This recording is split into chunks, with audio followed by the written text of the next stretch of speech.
Tunggu 5 menit ya, Lintang ya. Siap, Prof. Prof, sudah semua kan, kecuali Prof Nurul nyusul nanti. Baik. Pak Andi rapat. Enggak, Prof. Enggak, Prof. Hmm. Siap, Prof.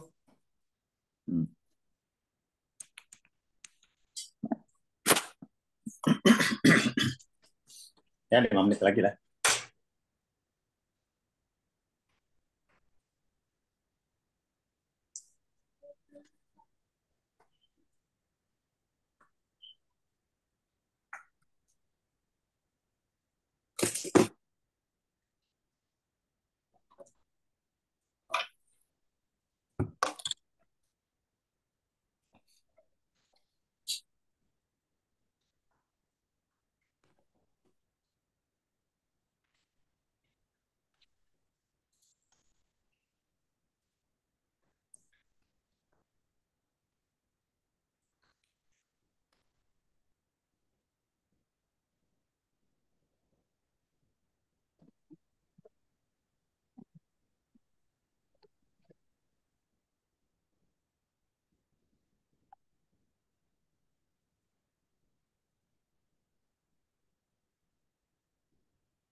Yuk Lintang, kita mulai yuk. Sudah banyak, udah puluhan. Baik, Prof.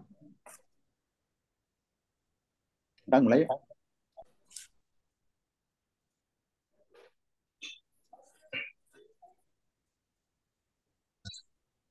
Selamat sore, Bapak Ibu peserta diskusi publik ekonomi syariah yang telah bergabung secara daring melalui Zoom yang mungkin nantinya akan disalurkan ke YouTube ya pada sore hari ini. Pada kesempatan yang berbahagia, ini kami melaksanakan diskusi publik sebagai pengantar dalam acara besar yang akan kami laksanakan. Sehingga Bapak Ibu bisa mengikuti kegiatan ini hingga akhir, karena informasi penting akan kami sampaikan tipis-tipis gitu ya Bapak Ibu. Diskusi publik ekonomi syariah ini mengambil tema prospek kebijakan pengembangan ekonomi di era Prabowo dengan pembicara-pembicara yang luar biasa tentunya dan tidak ketinggalan ekonom senior UNEF ada Prof. Didik Diraj Kini. Untuk para pembicara sepertinya sudah hadir, ada Pak Hakam. Selamat sore Pak Hakam. Selamat sore. Ya, Assalamualaikum. salam Pak Ya. Hakam. Ya, kemudian sudah ada Pak Handi. Selamat sore Pak Handi. Selamat sore, Bapak Ibu Ya, sekalian. Assalamualaikum. salam. Kemudian sudah ada Mas Faras juga ya. Mas Faras, gimana kabarnya Mas? Oke, selamat Sore. sore. Assalamualaikum warahmatullahi wabarakatuh. Bapak Ibu sehat, Alhamdulillah. Semoga semuanya juga sehat. Assalamualaikum warahmatullahi wabarakatuh. KDKS Maluku Utara hadir. Ya, Mantap, terima kasih.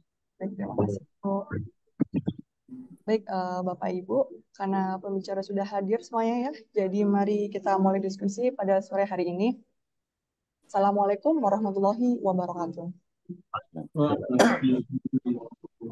Pada kesempatan yang penuh keberkahan ini, insya Allah mari kita panjatkan puji syukur kepada Tuhan Yang Maha Esa karena telah diberikan kesempatan hingga kita dapat berkumpul di acara diskusi publik ekonomi syariah sore hari ini. Salawat serta salam kita tujukan kepada junjungan Nabi besar Muhammad SAW yang mana telah menuntun kita dari kegelapan menuju yang jalan yang terang. Saya Lintang Tijan Berbasari yang akan bertugas sebagai moderator pada diskusi sore hari ini. Uh, Diskusi publik ekonomi syariah pada sore hari ini mengambil tema prospek kebijakan pengembangan ekonomi di era Prabowo. pada tahun 2023, ekonomi dan keuangan syariah di Indonesia menunjukkan kinerja apik dengan pertumbuhan positif. Pertumbuhan tersebut salah satunya didorong oleh kinerja sektor unggulan halal value chain yang tumbuh sebesar 3,93% year on year. Namun, masih terdapat beberapa tantangan dalam pengembangan ekonomi dan keuangan syariah. Di antaranya ialah kurangnya kesadaran pada pendidikan tentang ekonomi syariah dan regulasi terkait industri halal yang mana belum memadai, serta tata kelola dan manajemen risiko sektor halal juga belum memadai. Pada diskusi sore hari ini akan dibahas tentang tantangan tersebut bersama para pembicara hebat. Namun sebelum itu ada diskusi politik dari Prof. Didik. Silakan Prof. Oke ya, Bismillahirrahmanirrahim. Assalamualaikum warahmatullahi wabarakatuh ya. Baik, terima kasih ya teman-teman yang hadir di sini. Ada kalau dari Paramadina yang info langsung Pak Andi, ada Pak Subhi ini ya, studi Islam nanti. Kalau doktornya selesai, saya mau dorong ekonomi Islam ya. Ada Pak Rahmat Indef ya, dari Tazkiyah ya. Ada teman-teman semua ya. Baik, saya mengantar dua hal. Pertama, ya untuk substansi dan topik. Pada pemerintahan yang akan datang maupun selanjutnya, saya kira ekonomi syariah, ya, saya gandengkan dengan ekonomi normatif itu penting. Yang dipelajari dalam ilmu ekonomi itu positif economics ya. Positif ekonomi itu apa yang berjalan, transaksi, dagang dan seterusnya. Tapi normatif ekonomi itu melibatkan value judgment, nilai-nilai ya, yang seharusnya pantas dijalankan oleh orang-orang ya, oleh bangsa, oleh komunitas dan seterusnya ya. Yang mengendalikan Zoom dimatikan deh yang rame ya, kelihatan tuh kayaknya itu si siapa ya, ya dimatikan yang itu. Oke, baik lanjut ya. Sudah ya, oke. Oke, saya lanjutkan ya. Jadi sementara ekonomi syariah itu implementasi dari ekonomi dengan judgment syariah ya. Masih ada bocor ya, siapa ya? Ya oke, lanjut ya. Nah itu sehingga menurut saya ini pantas untuk dikembangkan dan menuntut keterlibatan. Saya sudah mengajak dari Paramadina Pak Handi ya, Dr. Handi Riza, dari UIN Prof. Nurul Hidayah, dari kalangan policy makers anggota DPR ya, Mas Hakam. Ini sekaligus merayakan dokter baru, Hakam Naja, Dr. Hakam Naja.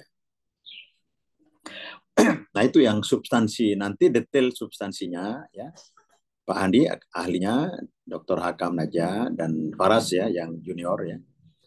Nah saya ingin menyampaikan seperti Saudari Lintang tadi sebutkan bahwa ini seperti pra-seminar untuk seminar besar internasional yang akan dilaksanakan tanggal 3 ya, minggu depan ya, bersama Wakil Presiden Republik Indonesia sekaligus seminar terakhir dengan Indef, karena sebelumnya Pak Kiai sudah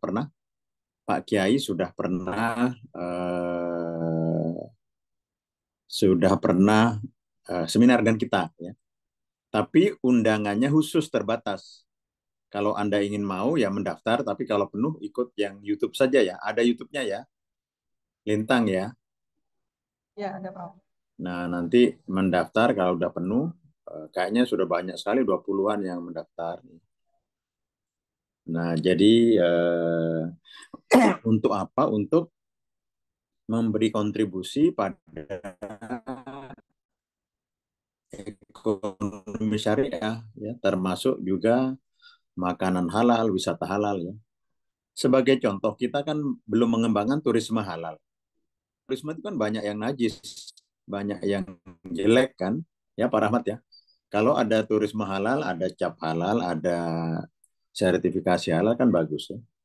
Nah, karena itu ya kita bersama Ya, ini ada dari Indef apa namanya? Lintang ya, Paras ya, dari Paramadina Pak Andi ya, dari UIN adalah Prof Nurul, ingin membentuk ya, kita ngobrol-ngobrol itu namanya Center for Syariah Economic Development ya. Kira-kira itu ya. Jadi Center for Syariah Economic Development. Jadi kalau development itu ya pengembangan dan studi, training dan seterusnya ya.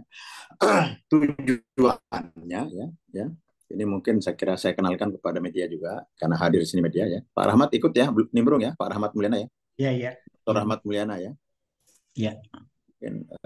Ya, pertama tujuannya adalah untuk menjalankan riset yang lebih advance ya, tapi bersifat policy tentang prinsip-prinsip syariah ekonomi yang bagaimana dilaksanakan dalam aplikasi di ekonomi, ilmu ekonomi maupun praktek ekonomi. Seperti saya sebutkan tadi, halal ya, ekonomi halal, kemudian turisme halal dan seterusnya. Tujuan yang kedua ya, membangun training dan pendidikan ya. Saya kira potensial nih Pak Subri sebagai direktur program pasca ya, nanti S2 dan S3 bisa kerjasama. Nanti tokoh-tokohnya ini kan yang sekarang menginisiasi, Pak Andi ya, Prof Nurul ya, Pak Hakam ya, Faras, Lintang dan seterusnya ya. Yang ketiga adalah advokasi ya, terlibat dalam advokasi ya. Kalau perlu sedikit provokasi di media ya seperti sekarang ini. Keempat ya community empowerment, dan 5 kolaborasi ya. Itu tujuannya ya. Strategi dan programnya ya begitu juga ya. Program pertama program riset ekonomi syariah ya, riset ya. Kedua training dan sertifikasi ya. Kalau bisa sertifikasi profesionalnya maupun bagaimana mendorong tumbuhnya apa namanya kegiatan-kegiatan ekonomi syariah. Tadi kan saya sebut normatif ekonomik dan Islamic ekonomik ya. Yang kita jalankan, yang kita pelajari di dalam ekonomi itu S1, S2, S3 sampai S-teler itu umumnya positif ekonomik ya. Jadi menjual sayur untung, menjual ganja untung. Itu dalam positif ekonomi nggak ada bedanya, untung juga. Tetapi di dalam normatif ekonomi menjual ganja itu ilegal ya. Jadi ada judgment nilai ya. Kemudian komunitas ya, kemudian kalau perlu kan Indef kan punya 100 ekonom ya, Pak Andi anggotanya ya. 4 kali mengundang presiden hadir, tapi gara-gara Kaisang kita tidak akan undang lagi. Selain itu ya sudah mau selesai ya presidennya gitu ya. Jadi annual ya economic conference atau apa ya. Jadi ahli-ahli ekonomi syariah kita kumpulkan ya untuk ini ya. Kemudian policy development workshop dengan pemerintah supaya ini maju ya. Dan nanti detail-detailnya saya tidak ahli dalam bidang ini, saya memprovokasi aja ya. Saya berharap Dr. Rahmat Mulyana nimbrung ya untuk ini ya. Iya, iya. Saya kira itu dari saya ya. Ini ahli-ahlinya sudah ya, dokter. Kalau kita apa namanya mulai sekarang 10 tahun sudah ada hasilnya ya. Dan sekaligus ini teman-teman juga ini kan kerjasama UIN ya, Paramadina dan Indef ya. Indef ini sekarang road to 30 years ya. Jadi Indef itu didirikan 30 tahun lalu ya. Saya waktu itu umur 33, 34 ya. Bersama Faisal Basri ya, Didin Damanhuri ya, Fadil Hasan dan lain-lain ya. Saya kira pengantar saya itu ya, Lintang ya. Terima kasih yang hadir ya. Semuanya teman-teman banyak sekali ini puluhan ya. Dan nanti mungkin sampai 70 ya dan seterusnya ya. Demikian ya. Assalamualaikum warahmatullahi wabarakatuh. Waalaikumsalam. Terima kasih Prof. Pemantik yang apa ya, sehingga kita tuh bangkit untuk berdiskusi gitu. Kemudian tuh jika diperhatikan ekonomi syariah saat ini tuh memiliki potensi yang besar ya, dan bisa juga menjadi sumber pendapatan baru gitu untuk perekonomian nasional. Kalau menurut Pak Hakam itu gimana Pak Hakam dari perkembangan ekonomi syariah saat ini untuk bekal kepemimpinan baru gitu? Silakan Pak Hakam. Ya, dokter baru harus semangat ya Pak Hakam. Mantap, siap, Bro. Ya. Ya, Bismillahirrahmanirrahim. Assalamualaikum warahmatullahi wabarakatuh. Waalaikumsalam. Ya, ini kan namanya Salam. bincang-bincang sore ya kan. Jadi ini semacam pengantar menuju seminar internasional yang akan berlangsung hari Selasa tanggal 3 September. Mulai apa memberikan gambaran yang nanti akan lebih jauh akan dibedah, akan didalami di dalam seminar internasional itu.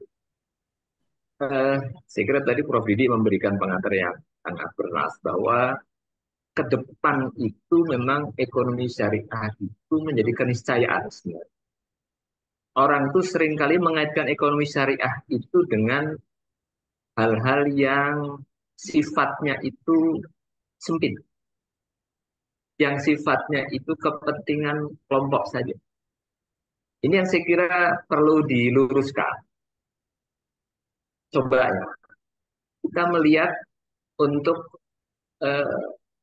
ekonomi syariah secara umum di Indonesia saja.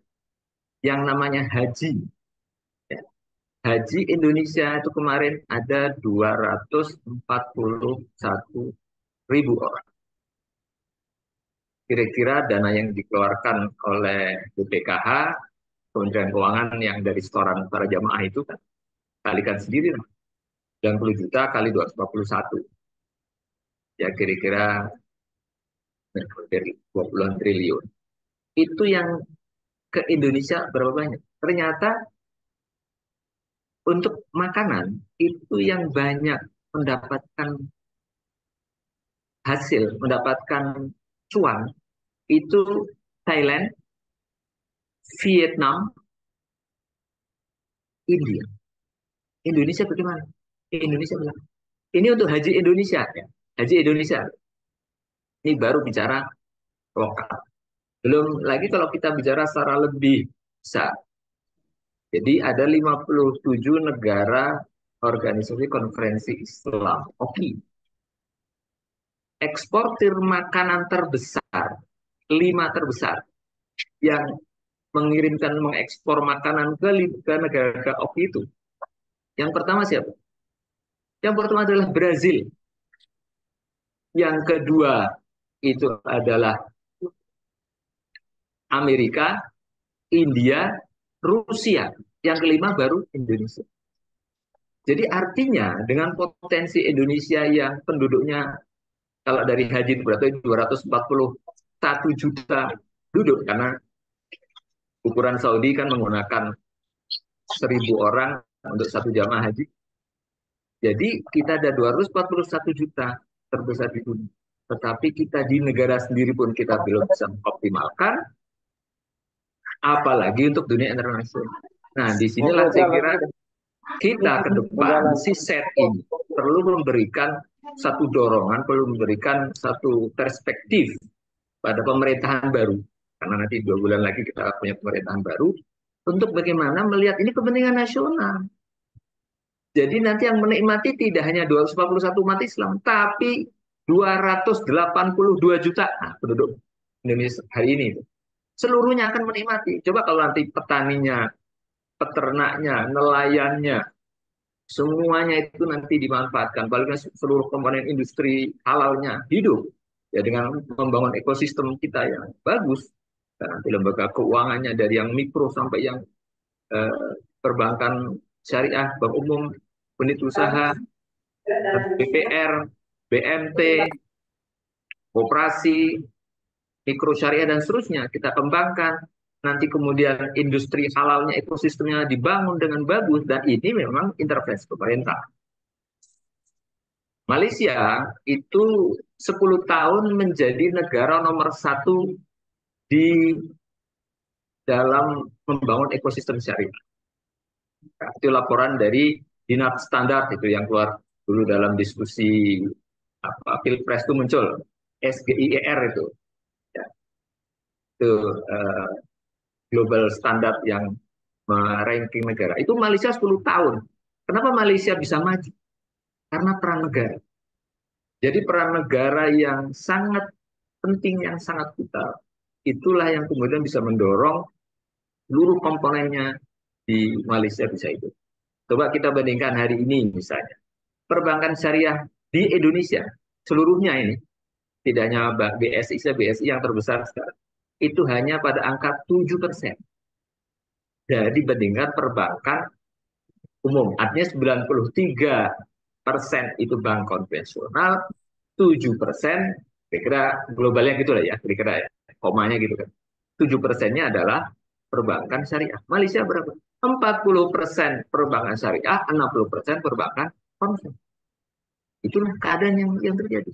Jadi meskipun penduduk Malaysia itu ya hanya 60% Muslim, dan totalnya 30 juta, berarti sekitar penduduk muslimnya sekitar 18, hampir maksimal 20 juta. Tetapi betul-betul berdaya. Ya, jadi ekonomi syariahnya itu hidup, yang itu dirasakan. Di Malaysia coba, yang punya Islamic Bank itu Hong Kong Shanghai Bank Corporation, HSBC atau SHBC itu. HSBC-nya itu syariah. Terus kemudian juga Hong Leong Islamic Bank. Artinya di sana memang sesungguhnya Islamic Bank atau perbankan syariah ya, itu juga jadi dilakukan oleh semua pelakunya. Artinya dari Hong Leong juga masuk, dari Barat juga masuk. Islamnya adalah Cina. Kita memang masih sangat terbatas di situ ya. Jadi perbankan internasional yang masuk sekiranya Panin Dubai, ya, GTPN itu di Jepang, tapi sekiranya masih terbatas. Kemudian Korea masuk ke mana Bukopin ya. Nah ini saya kira ke depan harus kita buka karena target kita luar biasa. Kita tahun 2024 itu menjadi salah satu pusat industri halal dunia. Sekarang udah 2024. Makanya saya kira kita ke depan dengan pemerintahan baru ini kita akan dorong ya, kita nanti berikan masukan dan menghasilkan riset-riset. Kita Bidik sudah memberikan gambaran riset terapan yang nanti akan memberikan perspektif baru bahwa kalau ekosistem halal ini, ekonomi halal ini ekonomi syariah ini hidup, maka manfaatnya, benefitnya, berkahnya itu dinikmati oleh seluruh masyarakat ini, tidak hanya orang Islam. Masa kita rela yang menikmati Brazil, Rusia, India, Amerika untuk makanan halal? Kita dong, dari nomor 5, ayo kita merangsek ke nomor 2, kemudian nomor 1. Nah inilah saya kira menjadi gas kita sebagai kaum intelektual, riset, untuk bagaimana itu memberikan satu jalan ya, gambaran bahwa ke depan ini mestinya pemerintahan berperan lebih maju, lebih depan, lebih progresif, lebih kenceng lagi lah. Mohon maaf nih kalau sekarang misalnya saya sering mengkritik KNKS itu semua menteri ada, presiden ada, wapres ada di situ, tapi menunjuk direktur eksekutif saja masih PLT kan gitu. Nah ini yang saya kira saya selalu melakukan kritik seperti itu. Ini menunjukkan bahwa memang mungkin ke depan perlu ada pihak yang diberikan tanggung jawab yang jelas. Siapa itu? Nah, nanti kita akan diskusikan pada hari Selasa bahwa pemerintah ke depan perlu menjadi lokomotif untuk memajukan ekonomi syariah demi kepentingan nasional, demi memajukan bangsa seluruhnya, bukan hanya umat Islam. Saya kira itu saja sebagai pemantik pemicu diskusi ngobrol-ngobrol sore hari ini. Terima kasih. Assalamualaikum warahmatullahi wabarakatuh. Waalaikumsalam warahmatullahi wabarakatuh. Baik, tadi sudah dari Pak Hakam ya. Kemudian untuk selanjutnya dari Pak Handi, gimana Pak pandangannya nih tentang perkembangan ekonomi syariah pada saat ini gitu? Iya, Silakan Pak.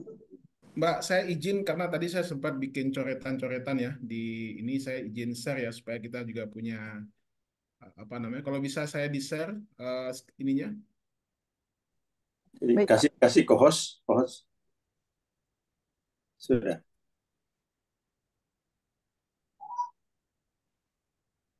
Belum bisa? Siapa yang pegang? Sudah. Oke, sudah. Sudah.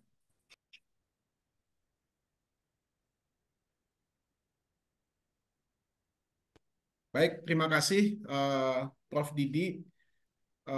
dan juga seluruh teman-teman yang hadir, Pak Hakam, ya, dan media yang hadir pada sore hari ini. Jadi memang kita sifatnya lebih agak santai, tapi tentu kita juga perlu ada konfirmasi terhadap data-data yang kita sampaikan. Tadi Pak Hakam sudah banyak berbicara tentang potensi ekonomi dan keuangan Islam ya, syariah di kemudian hari ya, yang nantinya bisa kita dorong ya untuk menjadi salah satu sumber pertumbuhan ekonomi kita. Teman-teman sekalian, kalau kita lihat ya dalam Global Islamic Economy yang baru saja diterbitkan oleh apa namanya Global Islamic Economic Report ya 2023-2024, ini kan terlihat bahwasannya sektor ekonomi Islam ini sangat menjanjikan ya, sangat menjanjikan. Kenapa? Pada tahun 2022 saja itu eh, apa namanya nilainya sudah 2,29 miliar US dollar atau tumbuh sekitar 9,5% ya year to year ya. Nah, ini tentu tidak bisa dilepaskan dari beberapa eh, sektor ya yang menjadi penyumbang pertumbuhan ekonomi Islam global ini ya. Di antaranya tadi Pak Hakam sudah sebutkan ada keuangan Islam, ada media ya. Tadi Prof Didi juga singgung masalah tourism ya, makanan ya dan lain sebagainya. Dan yang lebih membuat kita semakin optimis secara global keuangan Islam ini sudah menjadi tren global. Ya, tidak lagi tren di kawasan atau negara-negara yang mayoritas Islam, tapi sudah menjadi tren global. Ya, Eh, kita tidak bisa membayangkan kalau seandainya nanti yang mengambil peran itu Singapura misalkan sebagai hub Islamic Finance di Asia misalkan, atau Cina atau Hong Kong misalkan. Ya, ya, seperti Prof. Didi katakan tadi, itu kan positifnya saja ya, sementara normanya nggak dapat gitu. Ya. Nah, justru kita dengan memiliki mayoritas penduduk Muslim ini, itu menjadi satu modal besar yang harus kita bisa hasilkan. Ya, artinya ini menjadi modal tumbuh dan berkembangnya ekonomi dan keuangan syariah ya yang benar-benar menjadi satu role model bagi perkembangan ekonomi global hari ini. Ya.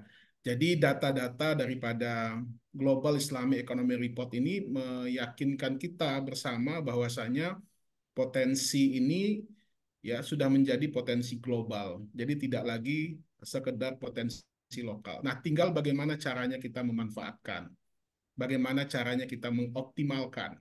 Ya, inilah yang harus kita jawab dan insya Allah apa namanya seminar kita international conference kita hari Selasa besok ini mudah-mudahan itu akan menjawab itu semua karena akan dihadiri oleh para pengambil keputusan ya stakeholder dan juga para pengamat pakar yang selama ini sudah berkontribusi besar bagi perkembangan tidak hanya di nasional ya, tapi juga global karena dihadiri juga oleh beberapa pembicara yang levelnya internasional ya. Nah, Bapak Ibu sekalian sedikit mereview ya perkembangan keuangan syariah global ini ya. Eh, Saat ini itu eh, total asetnya sudah mencapai 6,6 miliar US dollar ya diprediksi tahun 2027. Saat ini mungkin sekitar 4,5 sampai 5 miliar US dollar ya. Nah, ini kan dengan tingkat pertumbuhan 11% per tahun kan tidak ada yang konvensional bisa tumbuh 11% hari ini itu kan tidak ada gitu. Jadi hanya industri Islamic Finance lah yang bisa tumbuh sebesar itu. Nah, sehingga dengan uh, tren global ini harus kita tangkap nih, ya. Harus kita tangkap ya. Jadi pemerintah baru nantinya kita berharap ini melihat data-data statistik ini sebagai potensi untuk menggerakkan perekonomian nasional, ya. Makanya tadi sekali lagi saya katakan sedih rasanya kalau seandainya nanti yang justru memanfaatkannya banyak negara-negara yang notabene tidak punya spirit atau tidak punya apa namanya nih tidak punya aspek kultural yang kuat dengan nilai-nilai Islam gitu ya. Nah, walaupun nanti kita juga bersyukur ya nilai Islam itu kompatibel dengan perkembangan ekonomi dan keuangan global gitu. Nah, jadi tidak hanya dari aspek perbankan ya, sukuk juga berkembang sangat pesat ya. Lembaga-lembaga keuangan lainnya seperti pensiun ya, takaful ya. Dan hari ini tadi Pak Hakam juga sudah jelaskan eh, apa namanya keuangan haji yang juga memiliki potensi yang sangat besar sekali. Jadi ini menjadi meyakinkan kita bersama lah ya, artinya keuangan syariah ini akan menjadi salah satu penentu ataupun menjadi game changer lah bagi perkembangan ekonomi dan keuangan global. Nah, oleh sebab itu kalau kita lihat positioning Indonesia hari ini dalam keuangan syariah global ini, kita berada pada posisi untuk keuangan kita berada pada posisi ketujuh, ya masih masuk Big Ten lah gitu ya. Perbankan juga secara aset ya kita nomor 10, kemudian asuransi nomor 6, sukuk lah kita sudah nomor 3 karena pemerintah cukup getol nih. Ya, jadi unik juga nih Prof. Didi ya, pemerintah mau nerbitin sukuk tapi benerin keuangan perbankan syariahnya masih agak ogah-ogahan nih gitu. Sukuknya diambil, lembaga keuangan perbankannya nggak dibenahi gitu. Ya, harusnya kan selaras nih ya. Pemerintah terbitkan sukuknya, apalagi sekarang ada nih seri SR21 kalau nggak salah gitu ya, penerbitan sukuk hari ini sampai penawaran sampai bulan September. Nah, jadi itu juga harus sama-sama harusnya gitu. Jadi jangan sampai pembiayaannya diambil dari sukuk, tapi pengelolaan institusi keuangan seperti perbankannya tidak didorong untuk tumbuh dan berkembang. Ya, oke lah, kita sudah punya merger 3 bank syariah ya. Nah, tapi ini harus lebih ditekan lagi ya. Mudah-mudahan pemerintahan baru nanti kita harapkan punya concern ke sini nantinya. Jadi secara total Bapak Ibu sekalian, kita punya aset keuangan syariah itu per tahun 2023 ini sudah mencapai 2.582 triliun rupiah ini ya. Nah, ini sebuah aset yang potensi untuk bisa terus berkembang di kemudian hari. Nah, adapun market share-nya, ini masih bicara keuangan syariah, itu sudah mencapai angka 10,95%. Ya, dengan nilai total aset tadi ya 2.000 triliun dengan tingkat pertumbuhan sebesar 6,7% ya setiap tahunnya. Jadi sekali lagi ini relevan dengan perkembangan keuangan syariah global yang menunjukkan tren peningkatan atau pertumbuhan yang cukup signifikan. Nah, begitu juga di sektor perbankan, hari ini total aset sudah mencapai 892,16 triliun dengan tingkat pertumbuhan 11,21%. Nah, cuman market share-nya masih tertahan nih di angka 7%. Ya, nggak apa-apa. Dulu sempat tertahan 5%, tapi kemudian dilakukan kebijakan konversi beberapa BPD, meningkat sedikit, dan terakhir merger 3 bank syariah, kemudian meningkat sampai ke angka 7%. Ya, tapi jangan sampai seperti pertumbuhan ekonomi kita nih, angkanya mandek di angka 5% terus gitu ya. Nah, kita harapkan kalau ini serius pemerintahan Pak Prabowo ini, kita dorong kalau bisa sampai ke angka 15%. Ya, jadi kalau market share perbankan syariah kita sudah sampai 15%, nah ini sudah akan jauh lebih mandiri kita untuk mengelolanya. Sektor-sektor realnya juga tumbuh. Tidak mungkin sektor keuangan perbankannya tumbuh, tapi sektor realnya tidak tumbuh. Harus sejalan ini, ya, harus sejalan karena dia merupakan satu ekosistem yang menjadi satu kesatuan. Nah, inilah yang kita harapkan. Nah, dengan demikian nanti sinergi dan interkoneksi ekosistem syariah ini akan bisa terus berkembang, ya, mulai dari sektor keuangannya, sektor industri halalnya, kemudian sektor industri keuangan sosialnya, komunitas-komunitas masjid, pesantren, lembaga pendidikan dan lain sebagainya, kemudian industri fashion, ya, wisata halal, kosmetik, ya, itu juga bisa tumbuh dan bahkan haji dan umroh juga menjadi salah satu primadona peningkatannya nanti. Nah, seingat saya KNKS itu dulu juga sudah pernah membuat bagaimana menggambarkan sistem ekonomi dan keuangan syariah. Nah, kira-kira modelnya seperti ini, ya, kita punya segmen pasar mulai dari yang levelnya mustahik sampai yang levelnya corporation. Nah, disinilah sebenarnya letak keunggulan ekonomi dan keuangan syariah ini. Yang mustahiknya diurusin juga. Siapa yang ngurusin mustahik? Ya lembaga sosialnya, wakaf, infak, sedekah, institusi apa namanya yang bergerak di bidang sosialnya, kemudian ultra mikro sampai ke level corporation. Jadi semua segmennya itu bisa kita tembus dan bisa kita kelola dengan baik sehingga diharapkan ini menjadi apa namanya sumber-sumber pertumbuhan ekonomi baru ke depannya. Nah, terakhir kita merekomendasikan ya harapan pada pemerintahan Pak Prabowo nantinya satu, ekonomi dan keuangan syariah harus menjadi bagian yang tidak terpisahkan dari rencana pembangunan jangka menengah. Harus masuk nih dalam dokumen RPJMN 2025-2029 dan jangka panjang 2025-2045. Dan lembaga ini nantinya ya Center of Economic apa namanya Development ini, Ekonomi Syariah Development ini harus siap menjadi mitra pemerintah untuk memberikan masukan dan support terhadap perkembangan ekonomi dan keuangan syariah. Kedua, memberikan ruang dan kesempatan bagi ekonomi dan keuangan syariah dalam mengelola keuangan negara, baik dalam bentuk belanja maupun pembiayaan. Hari ini sukuk sudah oke lah ya, sudah baik, sangat baik. Tapi dari sisi bentuk belanjanya, pemerintah juga memberikan ruang untuk apa namanya kebijakan belanjanya juga menggunakan skema-skema syariah gitu. Jadi agar lebih bisa mendapatkan ruang dalam kebijakan-kebijakan pemerintah. Yang ketiga, nah ini usulan kita nih, bagaimana supaya pemerintah juga bisa membangun ekosistem ekonomi dan keuangan syariah yang terintegrasi dalam bentuk kawasan ekonomi khusus, KEK. Kita bisa bayangkan nanti ekosistemnya itu terbentuk dengan adanya kawasan khusus itu, KEK itu. Di situ ada Islamic bankingnya, ada asuransinya, ada industrinya, ada pelakunya, ada UMKM-nya. Wah, itu luar biasa. Ini akan bisa menggerakkan sektor-sektor ekonomi. Bahkan ini akan menjadi role model yang baik bagi perkembangan ekonomi syariah ke depan. Nah, sehingga nanti kita berharap ini benar-benar menjadi pendorong pertumbuhan ekonomi kita. Keempat, menjadikan Indonesia sebagai pusat atau hub perkembangan ekonomi dan keuangan syariah secara global. Industri keuangannya, industri halalnya, pariwisatanya. Masa kita Seoul aja sama Bangkok tuh punya apa namanya halal corner. Singapura juga punya apa namanya satu kawasan yang memang itu menjual makanan halal. Tapi di Indonesia masa kita nggak punya gitu, ya. Nah ini mereka melihat semata-mata tentu dari market pasar yang mereka tawarkan karena banyak wisatawan dari Timur Tengah dan negara Islam yang datang ke mereka. Nah di kita jangankan itu warga kita sendiri itu sudah mayoriti Muslim gitu ya. Nah sehingga rasanya kita bisa memenangkan pertarungan di dalam saja itu sudah menang buat kita.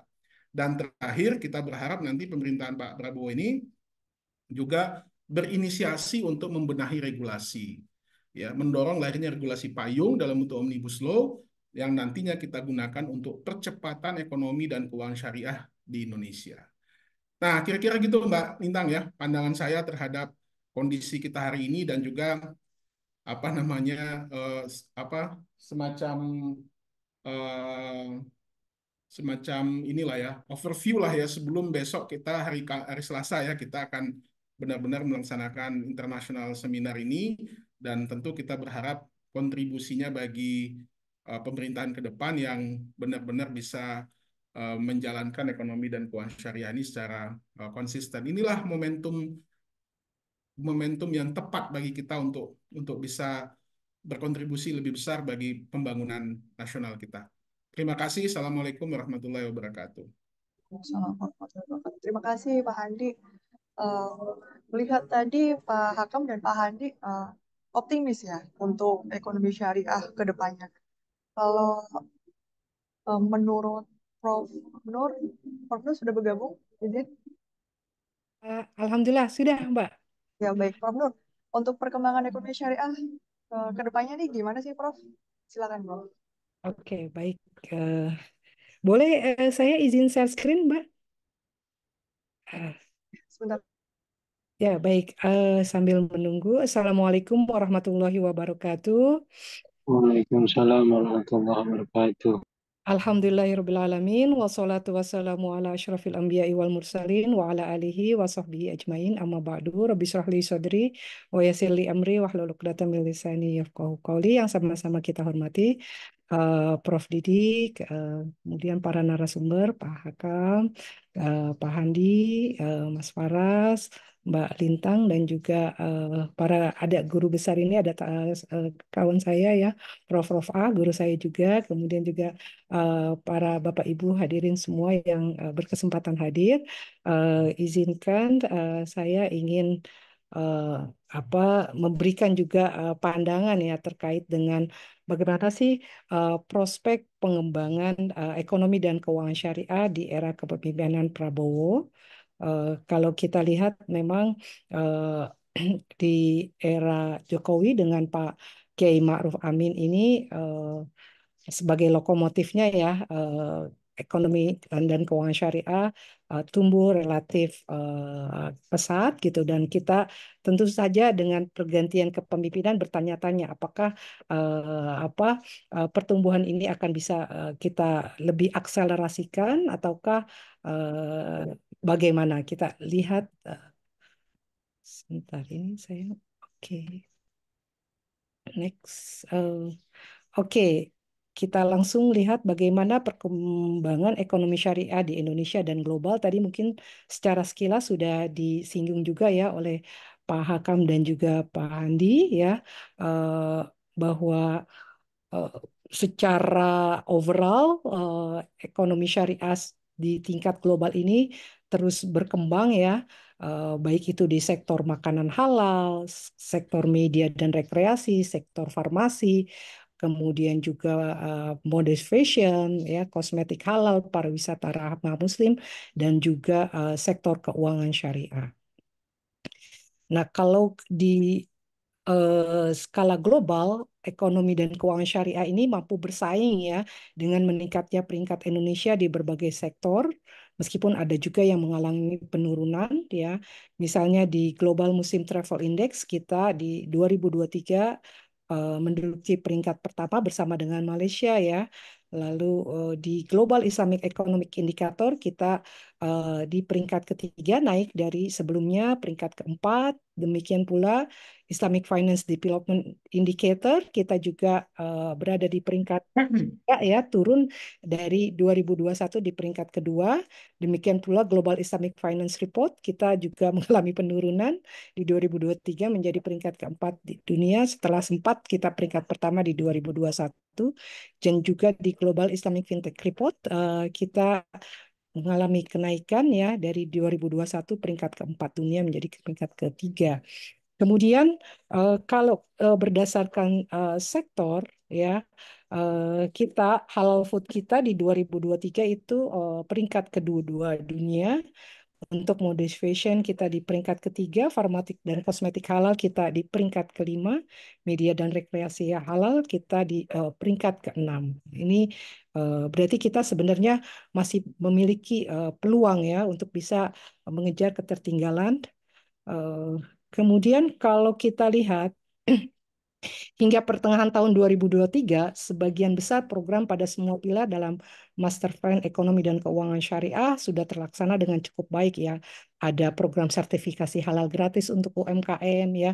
Kemudian ada pendirian Bank BSI sebagai merger dari 3 bank syariah BUMN. Kemudian ada pendirian Market Halal Place ya. Namun ada beberapa program yang masih belum diselesaikan ya, seperti pembentukan National Halal Fund dan kemudian International Islamic Financial Service Board yang akan memberikan standar-standar untuk keuangan sosial Islam di bidang zakat, infak, sodako, dan wakaf. Oke, next. Selanjutnya, kalau kita lihat di sini secara umum ya, tadi juga sudah disinggung ya oleh Pak Handi ya, infrastruktur ekonomi keuangan syariah terus berkembang ya. Di sini ada perkembangan jumlah institusi dan juga pelaku usaha di berbagai sektor ekonomi keuangan syariah ya. Kita punya KDEKS di 24 provinsi ya di tahun 2022. KDEKS ada di 6 provinsi dan di tahun 2023 telah ada 18 komisi Komite Daerah Ekonomi dan Keuangan Syariah. Jadi dulu kita hanya punya satu KNEKS sentral di Jakarta, sekarang sudah tersebar di 2023 itu, di akhir 2003 sampai di 18 provinsi. Kita juga punya kawasan industri halal, ada Halal Modern Valley di Serang, Banten, ada Halal Industrial Park di Sidoarjo, Jawa Timur, dan juga Bintan International Halal Hub ya di Kepulauan Riau. Kemudian juga lembaga pendukung sertifikasi halal ada 66 LPH, ada 222 lembaga pendamping proses produk halal, ada 71.652 pendamping proses produk halal ya.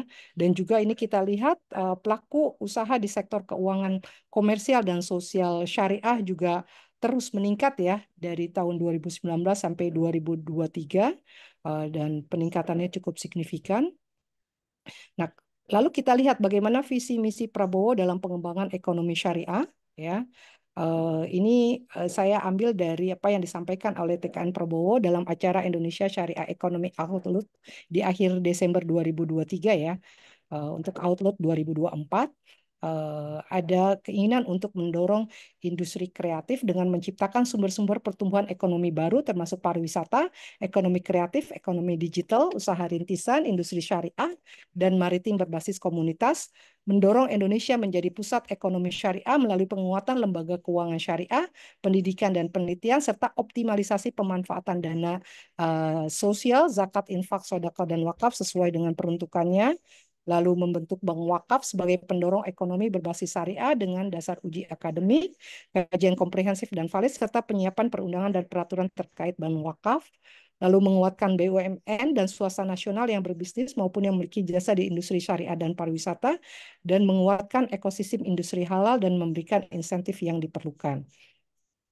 Nah, ini 5 strategi utama pengembangan ekonomi syariah Prabowo: memperkuat regulasi dan kelembagaan ekonomi syariah, pengembangan dan penguatan perbankan syariah, pengembangan dan penguatan industri halal, berperan dalam pembangunan ekonomi desa dan pesantren, dan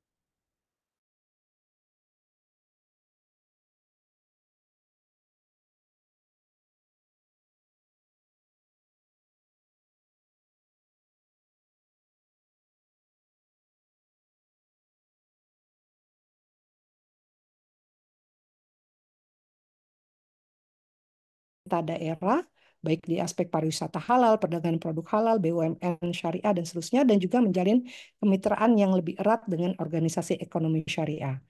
Kemudian untuk pengembangan dan penguatan industri halal, ada pengembangan pariwisata halal. Tadi juga Pak Handi sudah menyebutkan ya, pengembangan kawasan industri halal dan kawasan ekonomi khusus industri halal untuk menarik investasi asing dari negara-negara Islam dan juga ekspor produk halal menyasar negara-negara muslim maupun negara-negara non-muslim yang menerapkan pariwisata halal. Kemudian untuk sektor keuangan syariah ya, ada upaya untuk pengembangan dan penguatan sektor perbankan karena kita tahu ya market share-nya masih kecil ya, masih 7,3%. Maka kemudian akan didorong spin-off dan konversi dan juga mendorong utilisasi perbankan syariah oleh pemerintah baik pusat maupun daerah. Kemudian ada pasar modal syariah mendorong initial public offering untuk industri halal dan juga penerbitan sukuk.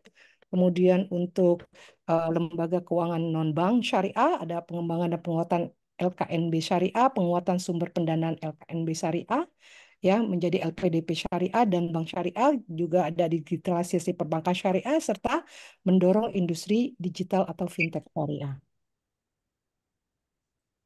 Kemudian nah juga untuk pengembangan ekonomi desa dan pesantren ya ingin mendorong perbankan syariah untuk menggarap perekonomian desa ya dengan adanya Capem Bank Syariah atau BPRS di desa-desa, mendorong investasi dan transfer knowledge dari warga kota besar ke desa dengan gerakan berinvestasi ke desa, desa wisata dan agrowisata, penguatan BUMDes, koperasi syariah dan lembaga ekonomi syariah di pedesaan melalui penyuluhan dan pelatihan kementerian atau lembaga dinas terkait, dan juga penguatan perekonomian pesantren melalui dana abadi pesantren dan program wirausaha untuk santri. Dan juga ada strategi pemberdayaan siswa dengan pengentasan kemiskinan melalui zakat, kemudian membuka akses modal usaha mikro dan memerangi rentenir dan termasuk juga pinjaman-pinjaman online ya dengan pemberdayaan infak dan wakaf untuk menjadi solusi dari masalah-masalah sosial lainnya. Lalu ada kartu penerima zakat untuk ibu hamil dan juga kartu penerima zakat untuk disabilitas siap kerja, pengembangan wakaf untuk mendorong lembaga-lembaga sosial memiliki pengelolaan dana abadi. Oke, kalau kita lihat bagaimana keselarasan visi misi Prabowo dengan strategi pengembangan industri halal, ya, tadi sudah terlihat ya bagaimana 5 strategi pengembangan ekonomi syariah Prabowo, ya. Jadi kalau kita bandingkan di situ terlihat bahwa ada keselarasan ya antara strategi yang dikampanyekan ya dengan arahan yang juga telah ditetapkan oleh Master Plan Ekonomi Syariah dan Master Plan Industri Halal. Hanya saja mungkin nanti kita perlu terus mengawal gitu ya agar tadi janji-janji kampanye ini bisa diwujudkan dalam era pemerintahan Prabowo. Kemudian visi Prabowo yang berfokus pada pengembangan ekonomi syariah tidak hanya mendukung tapi juga memperkuat langkah-langkah strategis yang dirancang untuk menempatkan Indonesia sebagai pemain kunci dalam industri halal global. Dengan pendekatan yang komprehensif dan inklusif, strateginya mencakup berbagai aspek mulai dari penguatan sektor keuangan syariah, peningkatan daya saing industri halal domestik, hingga memperluas akses pasar global bagi produk-produk halal Indonesia. Keselarasan ini tentu menunjukkan komitmen yang kuat untuk tidak hanya mendukung pertumbuhan industri halal secara nasional, tapi juga memastikan Indonesia memiliki kemampuan untuk bersaing di panggung internasional sebagai wujud dari harapan untuk menjadi pusat industri halal terkemuka di dunia. Nah, tentu ada tantangan dan peluang ya. Peluangnya kita menjadi muslim terbesar di dunia meskipun ada yang mengatakan sekarang sudah tidak terbesar ya karena kita sudah kedua disalip oleh Pakistan ya. Kemudian juga pendapatan yang semakin tinggi meskipun ada penurunan daya beli ya.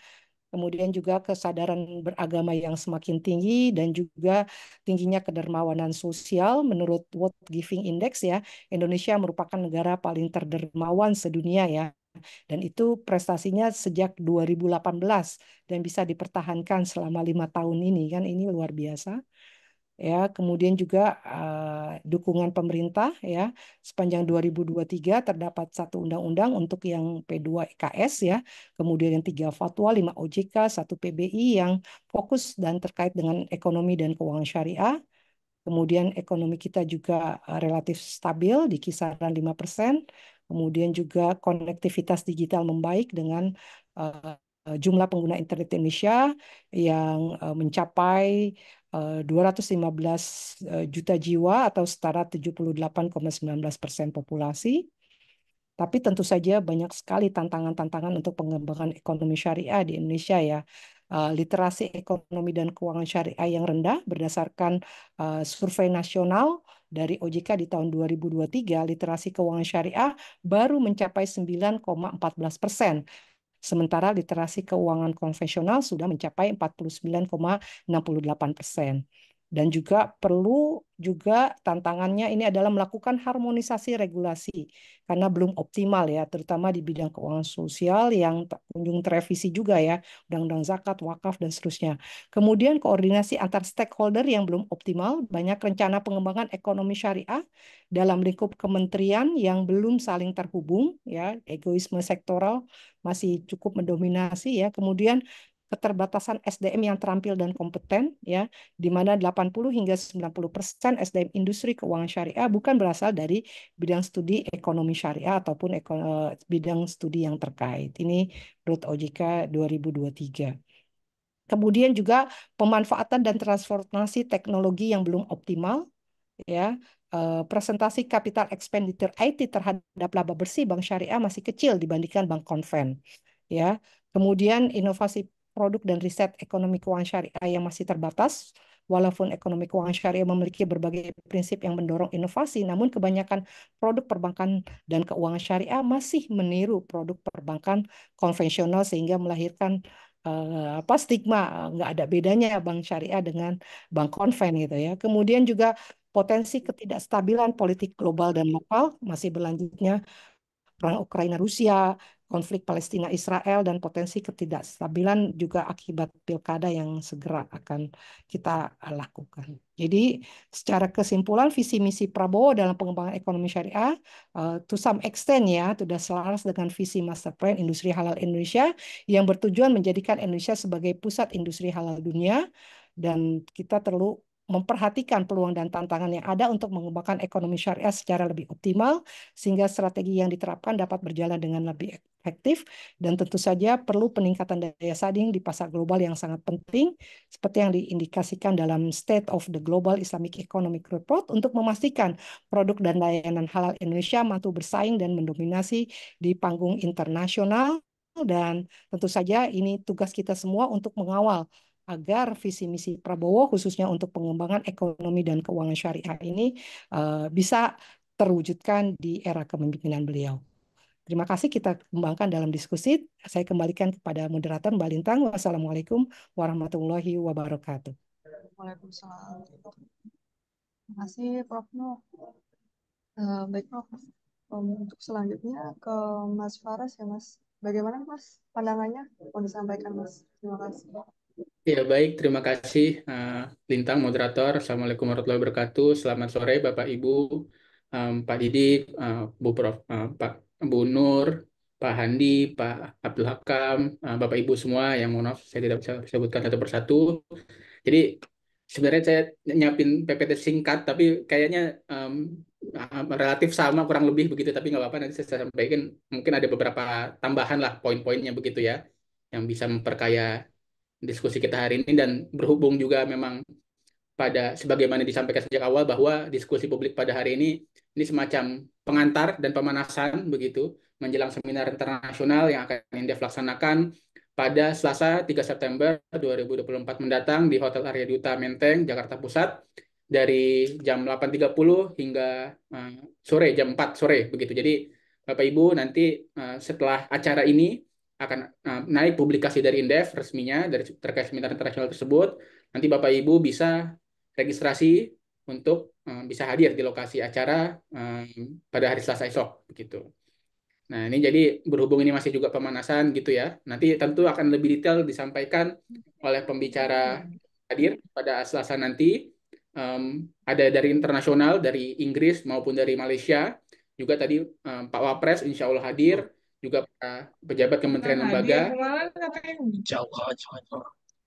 itu, sehingga perspektif kebijakan terkait dengan ekonomi syariah ke depannya ini kita bisa lihat seperti apa khususnya di masa pemerintahan Pak Prabowo 2024-2029.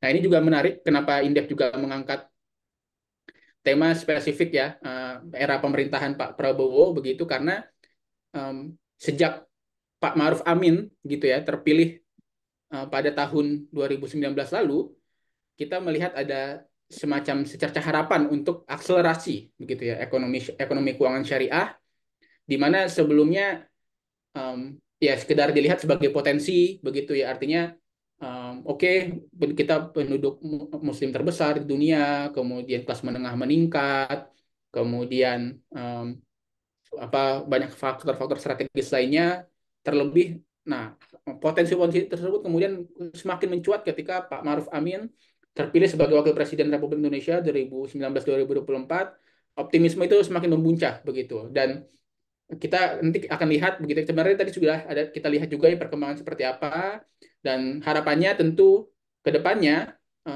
perkembangan ini juga terus berlanjut, bahkan tidak sekedar berkembang tapi akselerasi lebih cepat lagi daripada yang saat ini sedang berjalan, sehingga kita bisa melihat bahwa potensi ini tidak sekedar lagi potensi, tapi juga memang akhirnya bisa dioptimalkan seluruh potensi itu menjadi pada akhirnya kesejahteraan umat begitu. Dan khusus mengenai 2024-2029 ini yang juga menarik adalah karena di salah satu debat capres-cawapres, beberapa cawapres ya saat itu ya, itu salah satu cawapres yang pada akhirnya terpilih menjadi wakil presiden itu juga menyebutkan spesifik mengenai State of Global Islamic Economy, yang mana kemudian akhirnya term atau istilah itu yang kemudian menjadi banyak perbincangan, sehingga harapannya dari perbincangan tersebutlah kita bisa punya perhatian, concern terhadap ekonomi keuangan syariah ke depan 5 tahun ke depan setidaknya, begitu. Ini juga sekedar ini saja tadi sebenarnya sudah. Nah, tapi saya mau coba mungkin lebih detail lagi spesifik di SGIE ini, karena memang secara umum tadi ya 5 tahun terakhir begitu secara umum meningkat. Kita bisa lihat dari 2019 peringkat 5 di dunia, kemudian pada tahun lalu peringkat 3 dunia. Artinya ada perkembangan relatif dibandingkan negara-negara lain di dunia, begitu. Yang mana hal ini tentu didukung oleh subsektornya. Kita bisa lihat di makanan halal 2019 lalu itu masih peringkatnya jauh dari 10 besar, tapi pada 2023 lalu sudah menjadi peringkat 2 dunia. Ini luar biasa peningkatan sangat signifikan dari subsektor makanan halal. Juga kita berbicara mengenai fashion yang masih mempertahankan peringkatnya di peringkat 3 dunia, stabil ya dari 2019 hingga 2023. Artinya ini kita barangkali masih ada hal-hal yang juga yang bisa dioptimalkan dari potensi-potensi yang ada begitu. Karena kita melihat bahkan produsen fashion halal atau produsen fashion muslim ini sudah ada di Indonesia begitu. Begitu pula juga nanti dengan obat kosmetik halal. Artinya orang Indonesia, warga Indonesia itu punya kapasitas untuk memproduksi fashion halal dan juga nanti obat kosmetik halal yang harapannya ini bisa terus dikembangkan dan juga bahkan membanjiri pasar dunia begitu. Jadi kita jauh melihat ke depan, tidak hanya melihat dari 280 juta penduduk tapi 7 miliar, bahkan 8 miliar penduduk dunia begitu, karena pasarnya ini tidak hanya penduduk muslim sebenarnya kan, tapi juga seluruh penduduk global yang tadi tidak sekedar beragama Islam tapi juga di luar itu. Begitu. Nah, tadi obat kosmetik halal di nomor 4 juga meningkat pesat di luar dari 10 besar pada tahun 2019, meningkat hingga peringkat 5 2023. Ini juga kita bisa lihat misalnya beberapa produk kosmetik halal, obat halal di Indonesia. Ini tadi ya asli Indonesia begitu, itu berkembang, produsen begitu, dan bahkan tidak hanya kepada, kalau kita berbicara kosmetik tidak hanya kepada perempuan, tetapi juga kepada laki-laki begitu, karena laki-laki juga belakangan ternyata dari riset pasar itu ternyata butuh juga kosmetik halal yang artinya muslim, tidak hanya muslimah ya, tidak muslim itu juga punya concern terhadap apa berarti penampilannya begitu ya, terhadap kesehatannya begitu, sehingga dari pengembangan produk untuk tidak hanya perempuan tapi juga untuk laki-laki ini saya kira bagus dan terus akan berakselerasi ke depannya. Terlebih dari produk-produk yang beredar di pasaran ini harganya lumayan kompetitif dibandingkan produk lain yang tidak melabeli dirinya halal atau ya tidak apa untuk produk umum ya begitu ya. Artinya dengan produk yang ada di pasar cukup kompetitif itu ternyata bisa untuk bisa menyasar pasar-pasar konsumen muslim kelas menengah khususnya ya, karena kekuatan konsumsinya yang sangat besar. Kita juga lihat di sektor media rekreasi yang meningkat pesat dari luar 10 besar pada tahun 2019 menjadi peringkat 6. Artinya juga ini misalnya pariwisata halal berarti ya, itu yang juga berkembang misalnya di NTB, di Aceh, dan di berbagai daerah lainnya begitu. Dan ini juga menjadi perhatian banyak masyarakat muslim ketika mau mencari destinasi wisata misalnya terkait dengan rekreasi itu. Nah, satu yang paling menjadi catatan kita, keuangan syariah, peringkatnya relatif menurun begitu dari 2019 peringkat 5 dunia, peringkat tahun 2023 peringkat 7 dunia. Trennya juga ya perlahan menurun begitu ya, 2020 sampai 2022 peringkat 6. Nah, sebenarnya kalau kita cek ya total aset industri keuangan Indonesia sebenarnya meningkat cukup lumayan begitu ya 2019 dibanding 2023 begitu. Dan kalau kita lihat nanti subsektornya pasar modal syariah meningkat, kemudian perbankan syariah juga meningkat. Perbankan syariah meningkat sangat drastis begitu 2022. Yang salah satu faktornya tentu saja konsolidasi perbankan yang bank BUMN syariah begitu, itu tentu punya faktor. Kemudian juga industri keuangan non bank yang syariah juga terus bertumbuh begitu. Tapi tadi kemudian kenapa secara aset bertumbuh industri keuangan syariah maupun secara spesifik nanti kita berbicara perbankan syariah itu meningkat asetnya, tetapi secara peringkat menurun di dunia. Artinya negara-negara lain lebih cepat perkembangannya, kan begitu. Dengan uh, kecepatan yang dicapai oleh negara-negara lain di dunia itu melampaui kecepatan yang ada di Indonesia, artinya kita perlu merumuskan bagaimana kita tadi Indonesia bisa mengakselerasi capaian industri keuangan syariah yang sudah saat ini. Jadi saat ini sudah meningkat, sudah baik, tapi hal itu perlu lebih ditingkatkan lagi sehingga relatif dibandingkan negara-negara lain di dunia ini bisa mengimbangi, bahkan bisa naik levelnya, begitu tidak turun seperti tren 5 tahun belakangan. Itu kira-kira um, perbandingan relatif terhadap negara-negara dunia lainnya dan juga perkembangan secara time series ya. Kita lihat beberapa tahun ke belakang. Nah, ini di mana industri halal, kita berbicara ekonomi halal ini potensinya sangat besar begitu. Ada ini salah satu report menyebutkan 5,1 miliar USD potensi tambahan PDB dari ekonomi halal per tahun, secara nominal 15,87 miliar USD nilai ekspor produk halal, secara persentase kira-kira 4,5 sampai 5,3% pertumbuhan halal value chain per tahun. Dan kebetulan Indef juga sedang ada riset tentang investasi begitu ya, penanaman modal begitu. Dari FGD yang kami lakukan juga terkait dengan ekonomi halal ini juga menjadi perhatian dari pelaku usaha, di mana pelaku usaha ini merasa bahwa konsumen ini sudah banyak meminta terkait dengan produk-produk halal. Yang saya dapat kasih contoh itu misalnya terkait dengan logistik halal. Logistik halal itu konsumennya banyak, begitu artinya jauh lebih banyak ketimbang supply-nya, kira-kira gitu. Itu yang kemudian juga menjadi perhatian para investor, pengusaha di sektor logistik, begitu. Kenapa permintaannya besar, tapi ini kita secara regulasi ini belum bisa mengikuti. Oke, memang secara umum regulasi memang relatif lebih lambat dibanding implementasi yang ada di lapangan di sektor dunia usaha, begitu. Tapi kira-kira apakah secara regulasi, dukungan regulasi itu bisa lebih cepat daripada seharusnya, begitu. Sehingga dari produk-produk halal, misalnya tadi saya kasih contoh logistik halal, ini juga akhirnya bisa didukung secara regulasi karena permintaannya sudah besar, supply-nya masih belum bisa mampu mengikuti, terlebih apalagi regulasinya. Kira-kira begitu. Jadi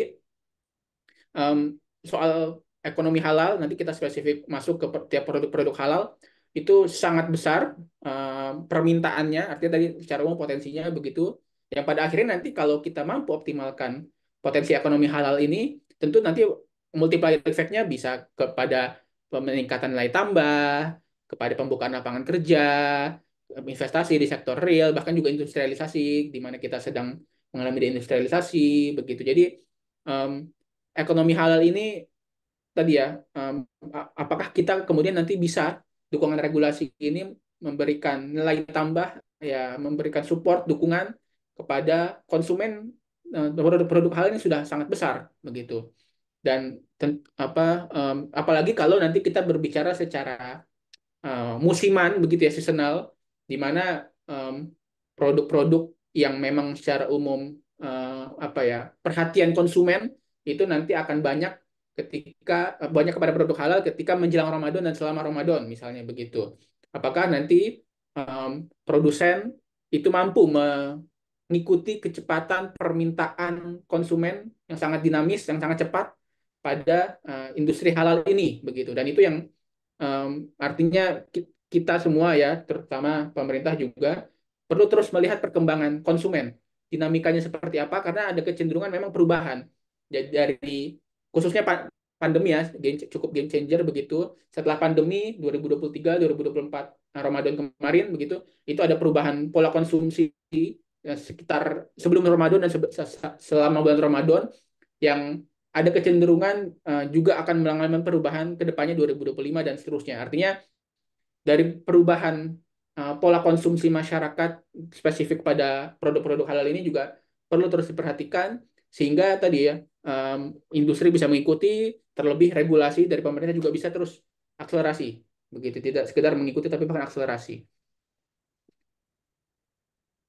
Nah, ini kira-kira ini saya potensi-potensi yang ini sudah kira-kira sangat banyak begitu ya. Strategi juga tadi sebenarnya sudah disampaikan juga begitu. Saya mungkin nanti lebih banyak diskusi saja ya, karena juga tadi sudah banyak disampaikan oleh narasumber-narasumber sebelumnya. Itu saja. Demikian, dikembalikan kepada moderator. Assalamualaikum warahmatullahi wabarakatuh. Waalaikumsalam. Terima kasih Mas Faras. Eh, untuk menanggapi mungkin Rahmat boleh menanggapi Baik, Pak? Silakan. baik. Assalamualaikum warahmatullahi wabarakatuh. Yang terhormat Prof. Didi, eh, ada berbagai akademisi di sini, Bu Nur Hidayah ya, Prof. Kemudian teman-teman Bang Andi Riza ya. Selamat sore. Saya ingin menyampaikan tambahan dari apa yang disampaikan. Tambahan ini sebetulnya saya tuliskan dan tadi disampaikan di chat room ya. Jadi tanggal 25 itu 25 Mei itu saya diminta oleh KNKS untuk memberikan masukan terhadap Master Plan Ekonomi Syariah Indonesia. Master Plan yang 200-an halaman itu saya komentari sebanyak 19 halaman ya. Pada intinya di sana saya menganalisis dengan makosid syariah. Kemudian kemarin saya diminta bicara di Himpunan Mahasiswa Ekonomi Syariah, dan kemudian saya tuliskan dalam makalah ya sekitar 20 halaman itu eh, solusi ekonomi Islam untuk Indonesia. Pada intinya apa yang saya buat itu sebetulnya mewakili cara pandang yang inside out. Tadi pandangan-pandangan lebih banyak outside in gitu kan. Jadi dari perkembangan yang ada di luar, kemudian apa yang bisa kita lakukan. Kalau saya justru mengambil pendekatan yang terbalik, jadi apa yang eh, terjadi di dalam dan apa yang harus kita lakukan.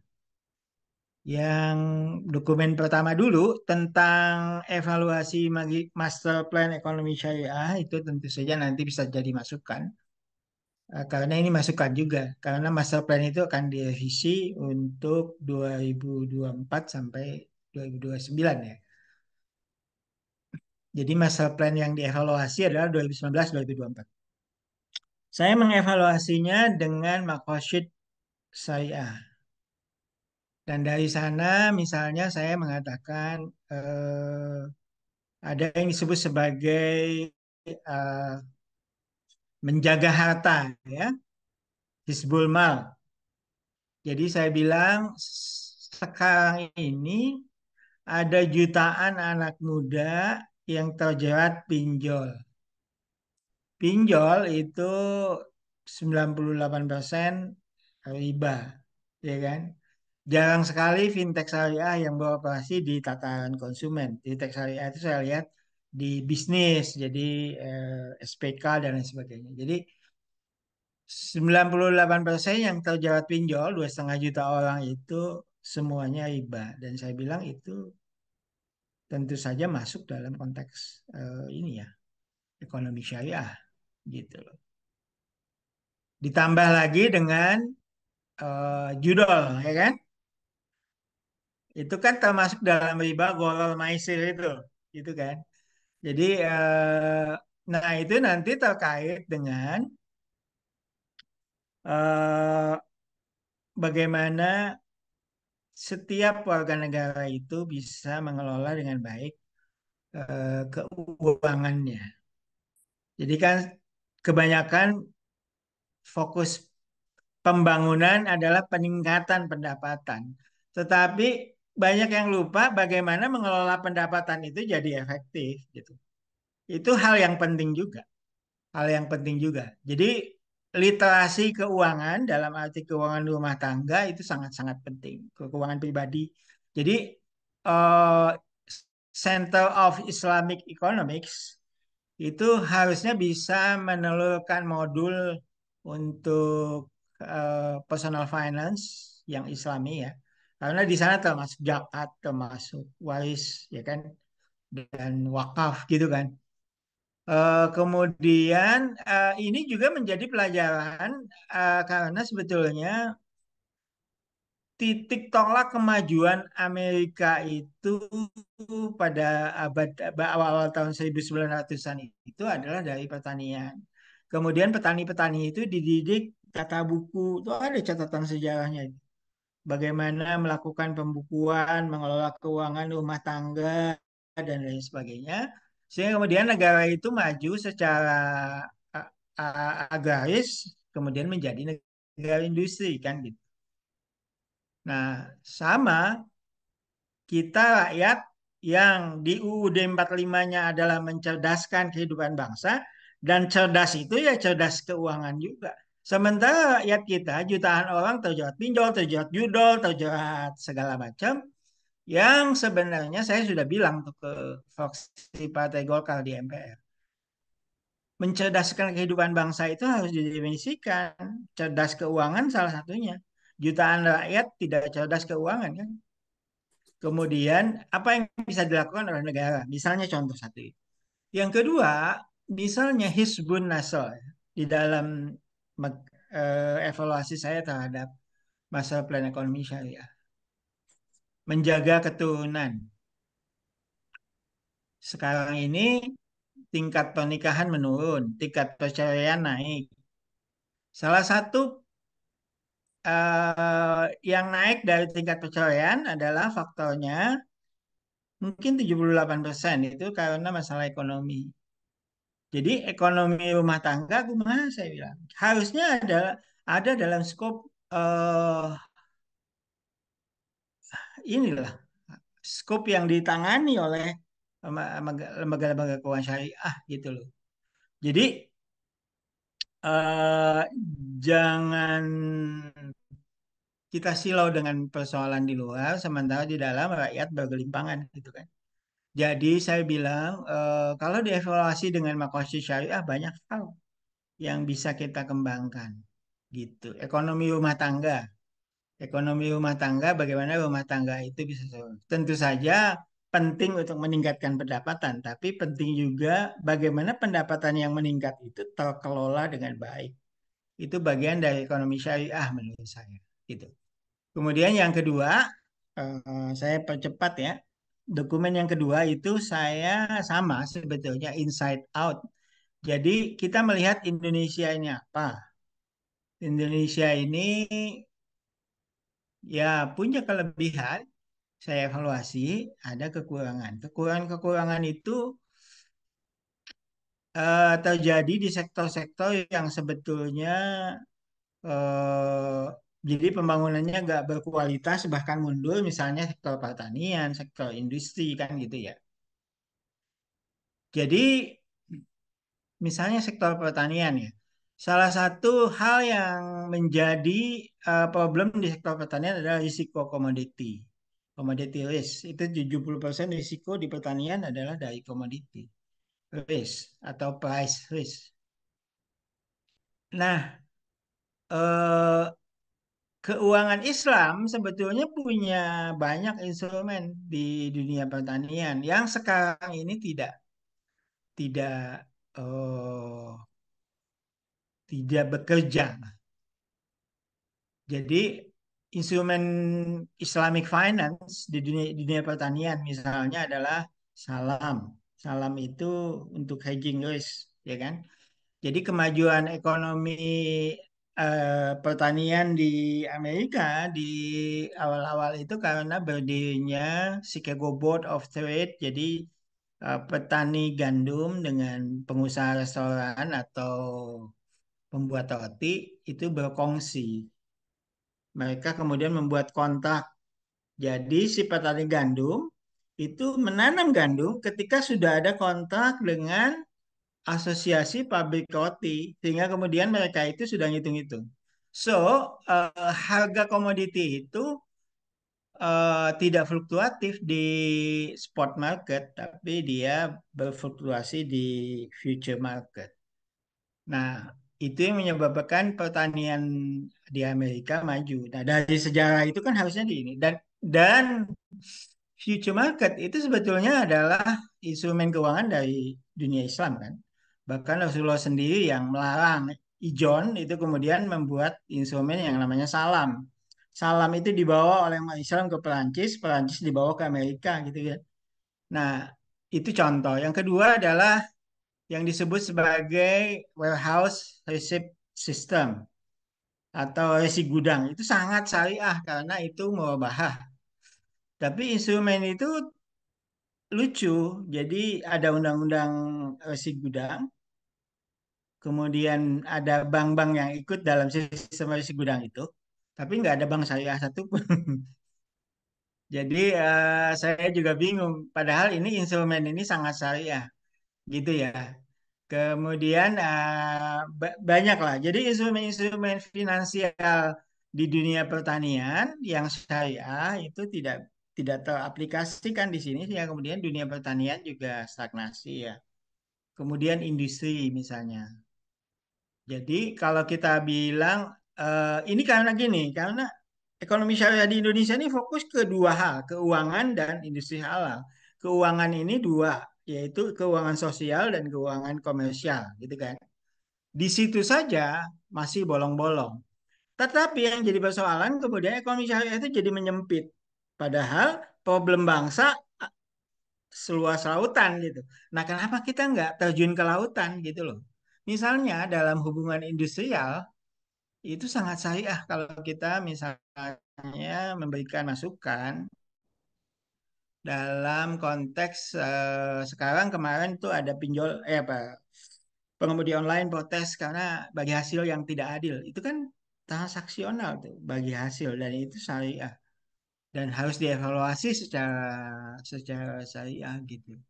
Jadi pengemudi online itu merasa bahwa hak mereka sangat minim dan ini kita lihat kapitalisme yang buas. Orang yang bikin Gojek sudah pada jual sahamnya, mereka mengambil untung yang sangat besar pada saat IPO dan kemudian perusahaan itu sekarang sudah milik TikTok, tetapi pemilik lamanya sudah pada nggak ada. Nah, kemudian pemilik yang sekarang karena merasa bahwa nilai yang mereka akuisisi itu terlalu mahal, kemudian melakukan penghematan dan kemudian si pengendara yang itu. Nah, sekarang pertanyaannya itu bisnis syariah apa enggak sih? Karena ternyata semua rugi kecuali kapitalisnya gitu loh. Bahkan Telkom yang invest di saham mereka itu bisa rugi sampai 800 miliar or something gitu loh. Jadi ini sesuatu yang kita juga harus komentari karena itu menyangkut sebuah sistem yang menindas gitu. Jadi ekonomi Islam harus diidentifikasi lebih luas gitu. Itu yang saya tuliskan, silakan dilihat.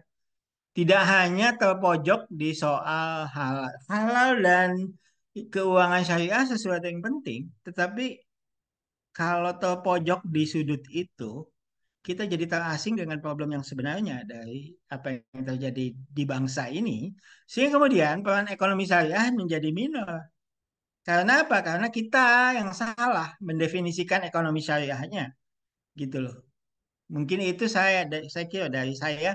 Mohon maaf kalau ada yang keliru dari apa yang saya sampaikan dan saya sudah sampaikan apa yang saya sampaikan itu tulisannya ya. Terima kasih. Assalamualaikum warahmatullahi wabarakatuh. Waalaikumsalam. Ya, sebenarnya menarik ya, Pak Rahmat. Namun terbatas waktu ya Pak, mungkin bisa Ya, lain waktu bisa kita lanjutkan kembali. Kemudian di sini ada satu pertanyaan. boleh nggak semenit aja. Eh, Di forum KNKS itu saya bilang gini ya. Coba kita exercise. Saya kemudian pakai AI ya, ChatGPT. Di ChatGPT itu ada banyak sekali aplikasi tentang Quran. Kemudian saya bilang, ada beberapa ayat tentang keluarga tadi yang mengurusi keluarga. Saya bilang gini, ayat tentang haji itu ada 10, tapi perintah tentang hajinya itu ada 3. Oke. Dengan 3 ayat itu, let's say haji 3 triliun, umroh itu ada 1 juta orang. Let's say satu orang itu ada 20 juta gitu kan. Berapa triliun gitu. Nah, Saya bilang dengan 3 ayat kita begitu serius dan begitu. Tapi sekarang coba kita exercise berapa ayat yang terkait dengan keluarga. Kemudian bagaimana keuangan keluarga kita pikirkan. Jadi dengan AI itu di generate ternyata ada 237 ayat tentang keluarga. Jadi bagaimana melamar, bagaimana menikah, bagaimana membagi waris, bagaimana sengketa, bagaimana cerai, everything. Saya bilang kita bisa berpikir nggak? Kira-kira mungkin gini, kita serius banget di 3 ayat, tapi yang 237 ayat nggak serius gitu. Saya encourage itu di KNKS ya. Maksud saya ingin menekankan bahwa ini tuh bagian yang sangat penting dalam ajaran Islam dan nggak boleh dilupakan itu bahwa kita kemudian memberikan solusi, memberikan masukan kepada hal-hal yang menjadi real problem dari kehidupan sehari-hari masyarakat Islam gitu. Dan juga seluruh rakyat Indonesia dalam hal. Makasih ya. Itu tambahan saya. Mohon maaf kalau ada yang keliru. Ya, baik Pak Rahmat, terima kasih. Ini ada satu pertanyaan yang ditujukan kepada seluruh pemateri terkait sustainable kinerja bank syariah. Seberapa mungkin bank syariah memberikan dampak pada beberapa dimensi, ada ekonomi, sosial, lingkungan, budaya, teknologi, dan nilai-nilai keislaman. Kemudian tantangannya untuk sustainable bank syariah itu seperti apa gitu. Mungkin bisa salah satu pembicara yang menanggapi gitu. Silakan.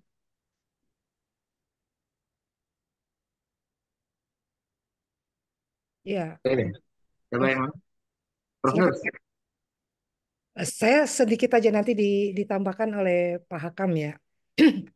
Oke, terkait kinerja bank syariah, memang kita tahu ya, market share-nya masih sangat rendah gitu ya, masih 7%-an gitu.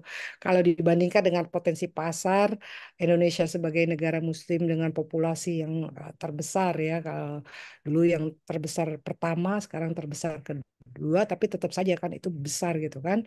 Nah, kalau mengukur dampak, memang ini tentu saja harus dengan kajian yang mendalam ya. Tapi kalau kita bisa melihat secara apa overview gitu ya, kita bisa melihat ya, misalnya untuk di dimensi ekonomi ini dengan apa kehadiran perbankan syariah itu juga sudah memicu ya bagi pertumbuhan industri-industri keuangan di sektor lainnya ya.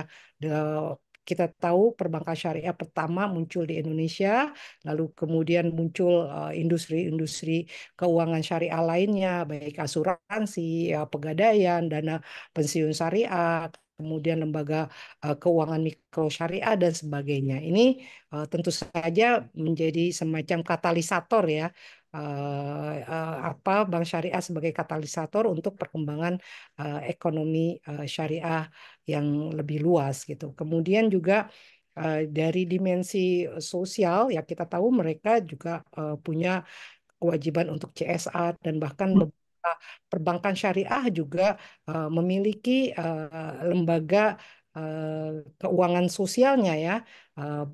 Bank Muamalat punya Baitul Mal Muamalahnya ya. Kemudian Bank Indonesia juga ada lembaga Hasanah ya yang mengelola Ziswaf gitu ya dan banyak kemudian juga blending antara keuangan komersial Islam dengan keuangan sosial Islam seperti misalnya produk cash wakaf link sukuk ya itu kan masyarakat bisa berwakaf uang tapi kemudian nilai imbal hasil dari sukuk itu kemudian disalurkan ke lembaga-lembaga wakaf gitu. Demikian pula misalnya ada cash wakaf link deposit. Masyarakat misalnya buka deposito, lalu kemudian tingkat keuntungan dari deposito itu diwakafkan gitu ya. Dan ini kan melalui mereka LKS, PWU, melalui bank syariah dan seterusnya. Kemudian dari dimensi lingkungan ya, kita tahu bahwa dengan POJK tentang keuangan berkelanjutan ya, sustainable finance. Sekarang semua lembaga keuangan itu wajib mematuhi unsur-unsur yang ada di dalam POJK tentang keuangan berkelanjutan ya, baik dari aspek penggunaan resourcesnya maupun dalam untuk perbankan misalnya mereka harus menyalurkan pembiayaan-pembiayaan mereka ke proyek-proyek yang ramah lingkungan. Kemudian dari dimensi budaya, menurut saya ini dengan perbankan syariah dan juga diikuti dengan tumbuhnya industri keuangan syariah di aspek-aspek lain dan juga di keuangan syariah ini sudah menimbulkan geger budaya ya. Bagaimana kemudian dulu kita menganggap penerapan syariah itu di Indonesia menjadi sesuatu yang hanya sifatnya substansial ya, tapi ternyata dengan kehadiran perbankan syariah kemudian kita bisa melihat bahwa sesungguhnya nilai-nilai Islam itu bisa kita terapkan di negara yang mayoritas Muslim itu. Kemudian juga dari dimensi teknologi ya dengan revolusi industri 4.0 ya kita juga melihat bagaimana transformasi digital dari perbankan termasuk juga perbankan syariah sehingga masyarakat kita menjadi lebih memiliki literasi digital ya, kemudian juga dimensi profit atau nilai-nilai keislaman tentu saja ya dengan kehadiran perbankan syariah dan juga industri-industri lainnya, industri yang berlabel syariah ya baik keuangan maupun industri sektor halal ini kan tadi memberikan ruang bagi Muslim untuk bisa lebih mengimplementasikan nilai-nilai keagamaan mereka dalam kehidupan publik mereka, khususnya di bidang keuangan dan juga ekonomi. Dan menurut saya tantangan untuk sustainable bank syariah ini juga banyak ya dalam artian bahwa kita berada dalam dual banking system dan bagaimana setelah lebih dari 3 dekade perbankan syariah berdiri ini pangsa pasar kita masih sangat kecil ya, single digit trap ya, masih 7%. Kemudian juga masih ada misalnya tadi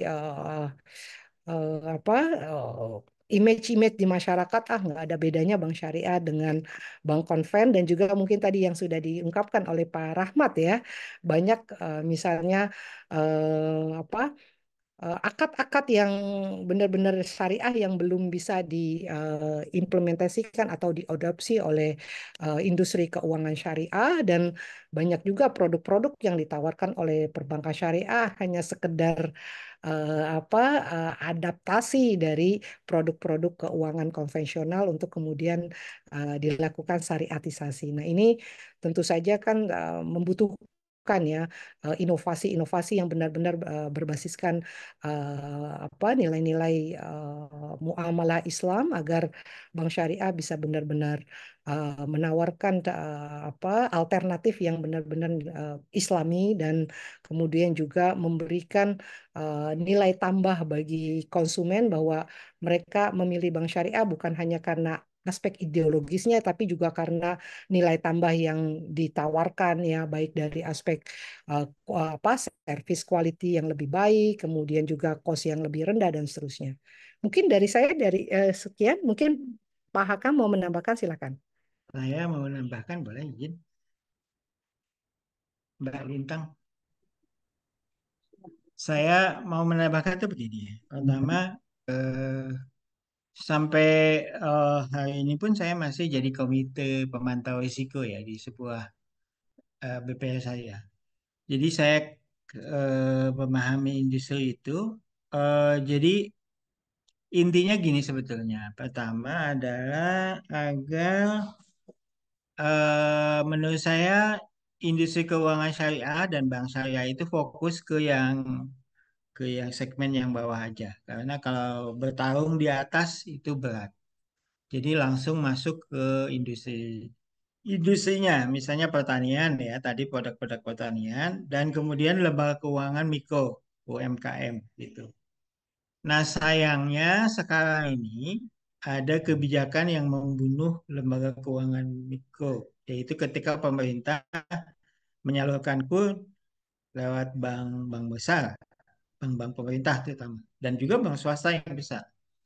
Dengan bunga yang sangat rendah, itu membunuh ini ya, membunuh lembaga keuangan. Padahal starting point dari lembaga keuangan syariah itu ada di mikronya, lembaga keuangan mikro syariah yaitu BPSS dan BMT. Jadi someday kalau center ini berdiri, rekomendasi salah satu yang harus diberikan adalah agar KUR itu diberikan ke lembaga keuangan mikro, terutama lembaga keuangan mikro syariah. Dengan demikian mereka kemudian akan berkembang. Bapak Ibu sekalian, kita tarik ke jarum sejarah ya. Bank yang paling profitable di Indonesia sekarang ini apa? BRI kan? BRI itu asal usulnya dari bank mikro, dari kas masjid gitu. Jadi dengan kebijakan yang tepat dan tidak diganggu gugat, Belanda itu lebih baik daripada kita mengatur lembaga keuangan. Buktinya BRI yang kroco jadi bank terbesar. Sementara kita sekarang bank kecil itu dibonsai jadi kecil, gitu loh. Jadi ini harus diubah ke depan. Kebijakan pemerintah seperti KUR itu diberikan saja ke lembaga keuangan. Karena kekayaan keuangan di Indonesia itu justru adanya di lembaga keuangan mikronya. Dan harus disupport sistemnya, disupport pelatihannya, SDM-nya dan lain sebagainya. Ini karena nggak dianggap sebagai kekayaan, karena mindsetnya kapitalistik dan big players gitu. Sehingga kemudian otoritas pengatur keuangan ini eh, pikirannya cuma merger, merger, merger gitu. Bank-bank kecil ini disuruh merger, suruh nambah modal. Padahal nggak begitu. Justru mereka itu harus di-maintain. Jadi jangan kiblatnya ke Amerika yang bank-banknya gede gitu. Lihat ke Jerman misalnya, itu kan dominasinya justru lembaga keuangan kecil. Nah ini sebetulnya. Jadi keberpihakan kepada lembaga keuangan kecil dalam berbagai bentuk ke depan, terutama yang syariah, ini harus. Jadi kita lihat misalnya Bank Mikro, BMT, BPRS itu bergelimpangan dengan COVID ini. Dan ini sama sekali nggak ada pertolongan ya. Dari saya itu mungkin. Terima kasih. Ya, makasih Pak Rahmat. Pak Akam mau menambahkan? Ya, saya kira sedikit aja. Ini tentang sustainabilitas dari bank syariah ke depan. Ya. Memang saya kira tantangannya cukup banyak. Ya. Karena misalnya sekarang itu orang meminjam ke bank syariah, itu kalau ini orang bisnis, itu biayanya lebih besar daripada meminjam ke bank konven. Ini kalau konven. Jadi memang di situ perlu ada keberpihakan akhirnya. Oke, saya milih bank syariah karena, tapi ke depan saya kira tidak bisa begitu. Dia harus melakukan kegiatan usaha yang lebih bisnis oriented, lebih efisien, sehingga bank syariah bisa lebih berkompetisi dengan bank konvensional. Saya kira waktu itu Yusuf Hamka pernah mengungkap ya, bank syariah menjadi mahal, dan Yusuf Mansur dan sebagainya. Ini saya kira satu challenge yang pertama. Yang kedua, saya kira ke depan bank syariah memang perlu menata lebih serius berkaitan dengan pengelolaan di dalam. Saya kira tadi gambarkan bahwa 80% sampai 90% tenaga di bank syariah itu dari bank konvensional. Jadi kira-kira diboyong lah gitu. Padahal Indonesia ini menjadi salah satu negara dengan eh, program studi syariah terbesar di dunia. Nah, artinya ini akan terbanyak ini tenaga-tenaga lulusan dari ekonomi syariah, keuangan syariah, perbankan syariah yang sekolah di bidang ekonomi syariah secara serius di bisnis syariah tidak tertampung karena sudah diisi oleh orang-orang yang orang-orang yang berasal dari sekolah konvensional atau ekonomi konvensional. Yang ketiga terkait dengan digitalisasi teknologi. Memang kemarin menjadi salah satu peristiwa yang menurut saya agak tragis ya, berkaitan dengan serangan hacking ke Bank Syariah Indonesia. Dan bahkan kemudian ada protes dari di Sumatera Barat yang mau konversi semua BPD-nya ke Bank Syariah karena masalah itu. Di Aceh juga dikomplain, di Sulawesi Selatan, Sulselbar ini Bank BPD-nya mau konversi.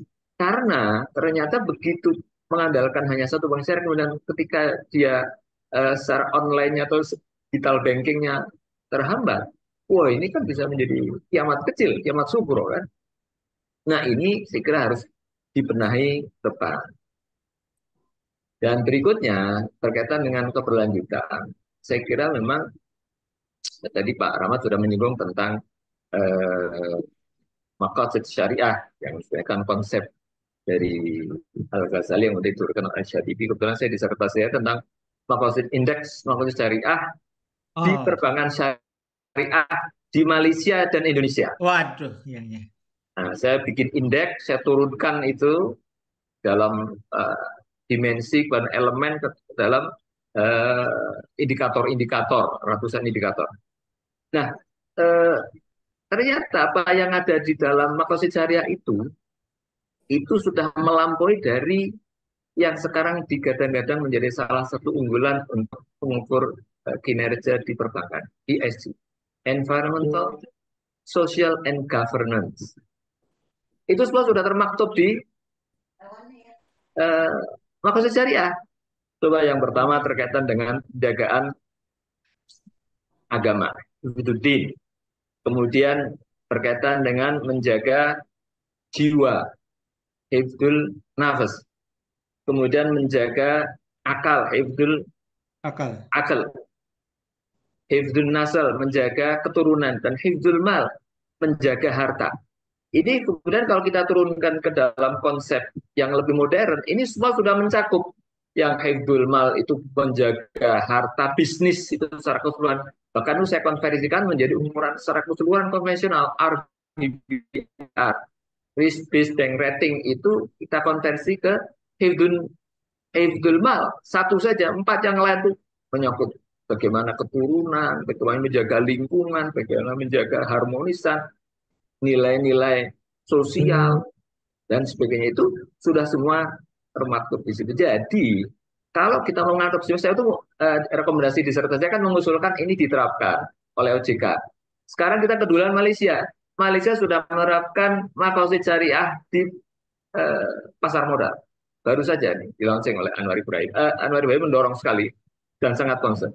Promosi dari Makanya ke depan saya kira ini pemerintahan Prabowo perlu lebih maju lagi, ya, jadi mengadopsi konsep-konsep yang lebih komprehensif seperti maqasid syariah ini dalam sistem ekonomi, ya, perbankannya, industrinya, karena memang itu sangat komprehensif ya. Saya akan mengambil di perbankan saja. Jadi kalau menurunkan kepada di sektorial, di industri halalnya, di keuangannya, itu bisa Malaysia sudah masuk ke pasar. Jadi ini saya kira hal yang ke depan memang sangat penting, dan saya kira dilakukan pendekatan Pak Rahmat yang mikro itu sangat penting. Nah, kalau saya kemudian pendekatan makro itu juga nanti bisa ketemu di tengah. Ya. Kebetulan memang hari ini saya tidak mempresentasikan PowerPoint karena saya simpan nanti untuk hari Selasa. Jadi saya membedah RPJP 2025-2045, RPJMN pengelolaan jangka menengah 2025-2030, rencana kerja pemerintah 2025, kemudian juga KEM PPKF, ya, kondisi ekonomi makro dan pokok-pokok kebijakan fiskal 2025. Nah, nanti ke depan saya akan mengusulkan. Kita nanti sets ini membedah RAPBN 2025. Apakah betul sudah mengadopsi apa yang dijanjikan oleh pemerintah Prabowo?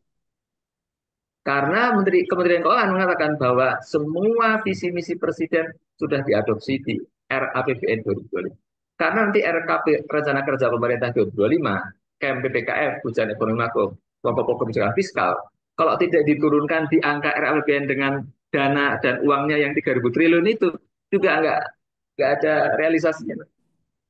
Nanti saya kira kita, karena saya kira sekitar beberapa waktu saya juga tidak sempat bongkar. Saya dulu pernah di Badan Anggaran di DPR, itu kalau bongkar APBN itu satu pekerjaan sendiri. Jadi nanti saya kira setelah kita seminar internasional, kita menagih janji Pak Prabowo apakah sudah ada di RAPBN. Sudah disahkan. Karena nanti akhir bulan September itu RAPBN akan diketok menjadi Undang-Undang APBN 2025.